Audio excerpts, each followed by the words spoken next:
What's up, everybody? Welcome to Make Things Tiny. My name is Mick. So, you're thinking about going tiny, but you have no idea where to start. This is a great video for you because today we are talking to Matt and Dawn, also known as the Unretirees here on YouTube.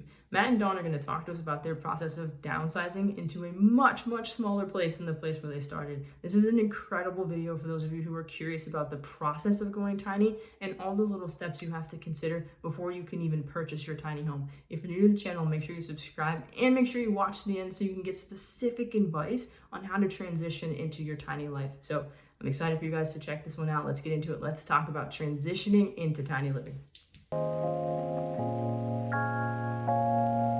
And Dawn, also known as the Unretirees here on YouTube. I'm super excited for you all to be on the channel with people to just learn from you and learn about your experience. So thank you so much for being here. If you don't mind, just to start, just talk a little about your background, what got you interested in like downsizing, like tiny living, that sort of thing. Yeah, absolutely. So we were, like a lot of people, empty nesters in a big house that we didn't need anymore. We didn't need that much space. And it just wasn't the lifestyle we wanted anymore. We really wanted to prioritize experience over things. And so we made the decision to sell or give away 90% of everything that we owned. And we moved into 600 square feet in New York City. So it was 3,500 square feet to 600 square feet. So it was a pretty drastic change, but one of the best things we ever did. Well, no, that's a huge shift. I'm trying to just like picture it in my mind because it's like a fifth of the size of the house you were in before. So yeah, like what was that process like? Like how long did that take? And was it challenging? So it's so funny. It's hard to imagine this, but from the time that we made the decision to sell everything and move to New York to the time that we actually set our suitcases down in New York was 12 weeks. So if you can imagine getting our house ready to sell, getting rid of everything, and getting it sold and all of that process, it was very fast. And I think that for us, we feel like that was kind of a gift because if that was something that we decided to do like over a month or a year or whatever, I don't know that we ever would have done it. I think we would have found any reason not to do it. And so for us, the fact that we had this sort of false deadline that we put on ourselves of 12 weeks turned out to be really great. And I think made the process overall easier. So. Yeah, I agree. It was just to have that time sort of force you to make decisions that you would not otherwise really want to make. You'd put them off, but we were forced to make those decisions about what to keep, what to give away, what to sell, what to throw away. And so that having that deadline was important. Yeah. Wow, that's such a quick deadline. But I see your point. Okay, so wow, just thinking about this, like getting everything together and then, because it was like a bi-coastal shift, right? You went from the West Coast all the way over to the East Coast too. So there's just so much in there. But yeah, I can see where if you're just like don't have a choice and you're like a lot more strategic about, okay, like what do we keep? What do we get rid of? When you were doing that downsizing process, so like a lot of people, that watch the channel, they want to go tiny, but none of us really know, like you never really know like what you actually need to keep until you're forced to make that decision. And I think that's an awesome, sort of like thing for people to keep in mind when they're going tiny. Like, what are your must-haves? What do you have to keep? So what was that process like for you all? Did you have like a list of things where you're like, there's no way I am not going to there's no way I'm leaving the West Coast without these items? Or was it just really practical? So it was, we made the decision. We did not want to put anything in storage because we just felt like that was going to be a weight and wasted money. And we did have a couple of boxes that we had shipped, but we ended up throwing that stuff away too. So we actually took more than we needed. And so it really, I think for us just came down to, other than our pets, I think it came down to clothes, technology, and a few personal items like sentimental items. But other than that, I think that was about it for us. Yeah, I was going to say it was, I don't know. We went through it twice. So we moved from California to New York City. And then a few years later, we moved from New York to Portugal, which is where we are now. And when we moved to Portugal, again, we had gone through had gone through this process once already, we knew that there was really nothing that we could not replace. Very few things that we really needed to ship. To the extent we needed to have something on the other end, we could just buy it on the other end, so we could sell it or give away, back originally. So when we did this the second time, it was even a smaller footprint that we brought along with us. Oh, wow. Yeah, I will say that there was a small part of it that was hard for me because I had just lost my mom not that long before, and there were some items that were very special to her that I had to make a decision to let go of. But after I thought about it, I just knew that my mom, if she had been alive, would say, "What are you, crazy? Get rid of it. Go have your life adventure." I just knew that the spirit behind it is that she would be excited with me for this adventure. And so I think everybody approaches that differently, but I think everybody's probably got those items. Maybe it's a few, maybe it's many that are just harder than the rest. And we definitely had that. Okay. Yeah, no, that completely makes sense. So what prompted the move then from New York to Portugal? We knew that we were entering sort of like our third chapter, let's say. People have different phrases for that, but I'm just going to say it's our third chapter. And we always knew we wanted to live in Europe. The original plan was that we were going to live in New York for 2 years and then move to Europe. We ended up staying in New York for almost a decade. And Portugal just offered a lot. It's a low cost of living. It's a very safe country, spectacular beaches, and just really had a lot of things. As we looked at all of the different places in Europe that we had considered moving to, Portugal looked really good on paper. And then we visited here and we just fell in love. And so, that's what I would say. What about you? Yeah, no, I think that's right. It was really prompted by our desire to try living in Europe for at least a few years. And, during the pandemic, like everybody else, we watched way too much YouTube, and including relocation videos about France and Italy and Spain and Portugal, and so we were very excited about the idea of moving, especially since we were in a position where we were able to look. One of the, as negative as the pandemic was, one of the positives was more workers could work remotely. Yeah. And one of our things is we're able to work remotely for the same company that's based in New York, here in Portugal. So that's worked out great. 10 years ago, that would have been much more difficult, but now it's a much more common thing. Yeah, that's true. I do feel like the pandemic sort of showed us what's possible in terms of slowing down, I think, for a lot of people. Working from home, being able to travel, deciding where you want to live, because a lot of people's, companies did go remote and they were able to keep that remote position after the pandemic. I know that wasn't the case for everyone, but for some people it was. So yeah, we're definitely seeing a lot more remote work and remote working, like locations and Airbnbs and hotels and things like that are catering to the remote side of the workforce popping up. So I think that's a really good example. And just in general, I feel like y'all are a great example of what's possible when you just you give yourself a tight deadline and you just go for it, which I think is really great. And it definitely speaks to aspects of the tiny house movement. And so I wonder, like, in your opinion, since you've done, you've downsized from, the West Coast to California, and then you also left the States, in your mind, like, what are some of the biggest sort of overlapping things between, the downsizing movement that we're seeing and the tiny house movement that we're also seeing? I think the thing that I feel like I hear from people again and again and again is just experience over things. Mm-hmm. And there is, what we experienced when we got rid of everything is that there is a psychological weight to things that you don't even know until you get rid of them. And so I think whether downsizing means all kinds of things to all kinds of people, and what is downsizing and what that, what smaller living means, that's going to mean something. But I think that, we were just talking about the pandemic, and I don't know what your experience is, but it feels like ambition changed. Mm-hmm. Like it feels like that sort of go hustle culture that was really kind of reached a peak, I think, right before the pandemic. I think everybody just has a idea today of what success is.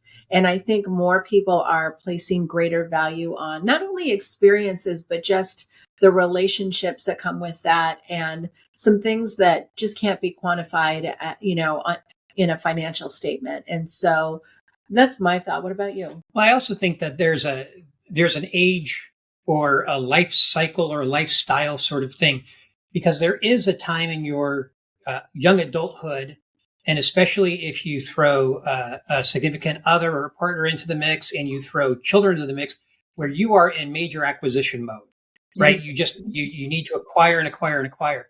But certainly at the point that the kids start to get older, or in our situation, they moved out of the house because they were going to college or were in college, you realize that all this stuff is just not necessary. And it's, and for us being able to just get rid of so much stuff, it really was a lightening experience. We felt so much lighter not having all of these things that honestly you don't even realize you're worried about. You're worried about them getting lost, stolen, or broken, or maintaining them, or all these other things. And with it all gone, it's like, oh, it's awesome. Yeah, it's so funny. When we made the move to New York, we realized how much we would spend an entire Saturday just repairing, maintaining, fixing, taking care of our stuff.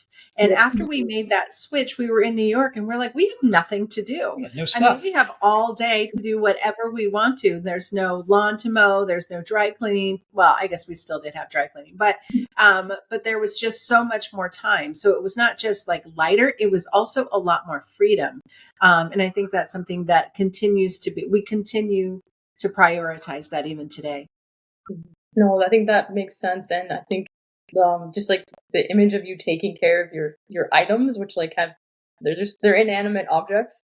That really sort of like stuck out to me, because like I totally see that. Like, I mean, the amount of hours you spend per week just cleaning when you have a bigger place, like I dread cleaning sometimes, and I love having my place clean, but I'm just like, gosh, like I don't want, it takes so much time. So like, yeah, we definitely are spending a lot of time maintaining things that I guess only give us something back because of the emotional value we place on them. So like they're not actually giving us anything of their own will. We just put this like heavy value on them emotionally, and that's sort of where it comes from. So yeah, I feel like the times I've gone into, tiny houses, like I think, people that, are interested in going tiny, I always say go and tour one, right? Like go and see one. And I was at Tiny Fest like 6 months ago here in San Diego. I toured a bunch of them. Some of them have like, they're massive, and some of them in terms of when you step inside, like, they've got a loft, they've got like a first floor bedroom, you've got, bigger kitchens than in some of your apartments. Like the space is really laid out well. And I think that when you're in a smaller space, you're forced to think more creatively about the design and what you need and what you don't need, and things being multifunctional. And then you can spend more time with your family, which I think is the main thing the pandemic showed us, is we are spending a lot of time working. And I think it made a lot of us question, like, for what purpose in the long run, right? We have to pay our bills, but in the long run, like, why are we running ourselves into the ground and not spending time with our family or our friends, or just like taking naps? I have tried so hard to reconnect with that part of me that loves napping. That's something I'm trying to get back to, because you're saying, like, we don't slow down enough. And so I think it's great that you all made that conscious decision to just like, we're going to slow down, we're going to get rid of stuff, and then we're going to have nothing to do on a Saturday, and you can just exist, which is super rare nowadays. I can imagine. Yeah, exactly. Oh, that makes sense. You mentioned the tiny houses, and I do think there's an element, and we'll see over the next few years, how it comes to play. But I think more and more people, even if they're not wanting to necessarily be in a tiny house or we'll say, or be in an RV or anything like that, the fact that these things exist and have forced sort of a way of thinking about space and usability of space and how you can maximize a small square footage to live your life, I think actually it will translate into smaller homes going forward. Maybe not tiny houses for everybody, but the need for a 3,000 square foot house is probably going to diminish over time, because just of an optimum use of space, I think, that we're learning from tiny houses and RV conversions. Yeah, I think tiny houses are awesome. You think about how much people, just the the freedom, like I said, and also when we moved to New York, we had 600 square feet. We didn't have the luxury of wanting more things. We didn't have any space for it. And so that really forced us to think about our lives differently. And again, I just keep going back to this idea of experience over things. But we found those limitations on space really helpful for reshaping how we think about things. And I think that's true when you think about the tiny house community, is just that, I'm making a decision, and you don't need that extra space to be happier. There's so much space in most houses that never even gets used. It was certainly true for us. And you save a lot of money because you're not buying stuff to fill a space that you've got. You don't have space, right? Yeah. So it just is actually, you save a lot of money from shopping on things that you don't really need. Yeah, that's true. Yeah. And then stuff you have to then put in your garage and then have a garage sale about like 5 or 6 years later, and you forgot it was there. Exactly. So, I think that's a really, really good point. I do think we're going to start seeing smaller homes in general. Like, I do think that people are realizing they don't need as massive of a footprint, and you save money, on your energy bills, just in maintenance costs, like in general. So, I think that that's definitely something that I agree with you. We'll definitely start to see probably in the near future, probably sooner than we think. It seems to be catching on pretty quickly for people. Yeah. So I feel like there's so much in y'all's experience. Like you've had such a really cool journey over the past few years, and I think it's really exciting. Just in general, I'm excited for you all, but I wanted to know like what advice you have for someone who's watching that's thinking like, okay, I'm ready to take the plunge. I want to downsize. I have to downsize before I can go tiny. Based on everything that you've learned, like what are some of the key things you would say to them in terms of what they need to really consider in sort of making that transition? It's interesting. We've had an opportunity to talk because of the channel and just through our story, we've had an opportunity to talk to a lot of people who have done something similar. Some of them downsized, sold everything, and moved from 3,500 square feet, or other types of small space. And the first thing that I would say is that I have never met anyone who regretted it. Everyone I have talked to said this is one of the best, most liberating things I have ever done. And I just think that that's interesting that not a single person is like, oh my gosh, I miss all my stuff. I wish I had it all back. And so first and foremost, I would just say that. I think also just to give yourself grace for the transition. There were a lot of really positive things that came out of this, but letting go and taking a new direction, whatever that looks like for you, that's going to bring up all the emotions, like all of the emotions. And it doesn't mean that you're not making the right step, or not taking the right step. It just means that that's part of the process. And I think that is underestimated and maybe not talked about enough. Just the emotional side of a major transition like that. Those are two things I would say. What about you? So I think one other thing I would say is look, nothing necessarily needs to be permanent. Yeah. However, I do think it's important that you commit to yourself you're going to do it for a period of time. Yeah. So when we moved to New York, for example, we said 2 years, we're going to be there at least 2 years, because our thought was if we just did it for a year, maybe we would just start counting down and looking for reasons to get out. But 2 years, we sort of felt like that was going to be enough time for us to feel like we were settled and really experiencing this. And then we could decide whether it was a thing we wanted to continue to do or not, which we did. Obviously, we did for another almost 8 years.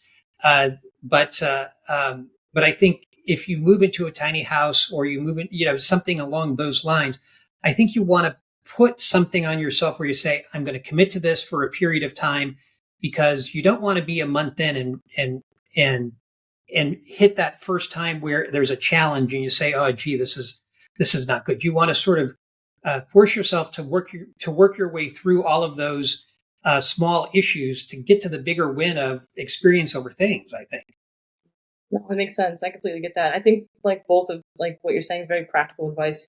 And I definitely think you're right, Dawn. I haven't heard anyone really talk about the emotional piece of downsizing and like parting with things that mean a lot to you, the sentimental part of it, and just giving yourself the space to do that. I think is a super, super healthy thing that I actually don't see too many people talk about. So that's a really cool thing to bring up. And then, yeah, just like the setting a time that doesn't make you feel like you can get out. You can back out in like 6 months if you want to, and just in general, just pushing yourself. I think that y'all are a great example of what good things can come out of just pushing yourselves to outside of your comfort zone. And it seems like it's been like a really rewarding experience for you all too. Yeah. Can I just say one more thing on that? Because we did this a while ago, but something else, and this may or may not be something that people relate to, but things are identity, right? Like there's a lot of things, our cars, our house, our neighborhood, our clothes that sort of say something about us. And then when you get rid of all of that, there is a little bit of an identity crisis. There's a little bit of, I don't know how to describe that, but like everybody has, something that they aspire to or a lifestyle that they aspire to. When you take away all of those things, there is a little bit of an identity crisis to work through. And I think that's incredibly exciting because when you strip away all of those things and you ask the question, who am I and what matters to me and what's authentic to me? That's when you get to the really, really good stuff. In my opinion, it was certainly true for us. Yeah, I think that's right. Yeah. No, that makes sense. That's a really good point. Yeah, I think we're definitely, whether we realize it or not, we're conditioned to for sure like have like strong attachments to things, and, like especially being in such a consumer driven culture. Like it's honestly the way this country runs. Like if we aren't attached to our stuff, nobody makes any money. Like the companies don't make any money. So yeah, I could see that being like a big thing, and like status symbols and symbols of all of your hard work and also your memories and things like too. So like that too. So yeah, that's a really good point. I never thought about that, but yeah, I can totally see you having like a bit of a shift and be like, well, who am I without all of these things that I've come to just sort of identify with over the past 10 or 20 years, depending on how long you've had those sorts of things in your life. But yeah, that's a really great point. Yeah. That's awesome. Well, thank you guys so much. Like, I'm just excited for you all in general. Like, I was excited when I found your YouTube channel. Like, I think you're, again, like I said, you're on this really incredible journey. That's definitely great for people to see. I don't think we have enough like really solid examples of this entire process. So I think it's awesome that y'all are available to people to share your experience and have them reach out. So I'm excited for people to just learn from you, and I hope they reach out to you all. So like links to your YouTube channel, your social media, everything that you're doing are in the video description so they can reach out and ask questions. Hopefully you don't get flooded with too many at once, but I do hope that people reach out and ask all questions because, again, this is a really cool part of, it's a really important part of going tiny that people don't really talk about as much. You buy the house and then what do you do? So I think, I appreciate you guys, and I'm excited to just chat with you and happy to have you on the channel again in the future too. Yeah, we love being here. Thank you so much. We love connecting with you. And and we, like you said, we're here for any questions or anything that anybody wants to reach out about. We're happy to help as much as we can. Awesome. Cool. Well, thanks so much again, and we'll talk soon. All right. Thanks. Bye. Bye. All right, that was my conversation with Matt and Dawn. I appreciate Matt and Dawn walking us through just the entire process, downsizing from over 3,000 square feet to 600. That is an incredible feat, and they only did it in 12 weeks. So if you have any questions about downsizing, about going tiny, about leaving the US, I know some of you have mentioned in the comments that you're considering leaving the US, so make sure you reach out to Matt and Dawn. Check them out on the Unretirees. You can check out their social media as well too. Ask questions. I say it all the time. You got to ask questions. You're going to learn so much from them, and it's really, really important for you guys to get as much info as possible before you make this transition. If you're new to the channel, make sure you subscribe. And if you want to learn more about what it's like in terms of tiny living, you can also check out Alexis's video where they transitioned out of tiny living. I think that's a great video for you guys to check out too. So thank you so much for watching, and don't forget to think tiny. I'll see you in the next one.